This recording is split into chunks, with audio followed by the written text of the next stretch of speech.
Hello అండి. Evening snack ఏం చేద్దామా అని ఆలోచిస్తే ఇంట్లో పెసలున్నాయని గుర్తొచ్చింది. ఇంకా పెసలతో పునుగులు చేద్దామని స్టార్ట్ చేశాను. ఏం లేదండి, 3 అవర్స్ ముందు నానబెట్టిన పెసలలో అల్లం వెల్లుల్లి, సాల్ట్, అలాగే పచ్చిమిర్చి వేసి గ్రైండ్ చేసి పెట్టుకోవాలి. ఇందులో కట్ చేసుకున్న కరివేపాకు, అలాగే ఆనియన్స్, కొంచెం జీలకర్ర యాడ్ చేసుకొని బాగా మిక్స్ చేసుకొని చిన్న చిన్న పునుగుల్లా వేసుకోవాలి. మీకు ఇంకా కొంచెం అందంగా కనిపించాలంటే వడ షేప్లో కూడా చేసుకోవచ్చు.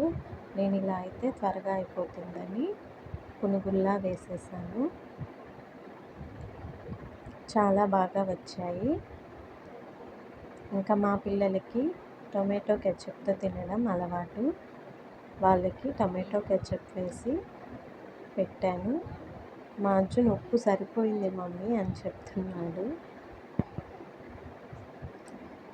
మీకు కనుక ఈ వీడియో నచ్చినట్టయితే ప్లీజ్ లైక్ చేసి, షేర్ చేసి, సబ్స్క్రైబ్ చేయండి.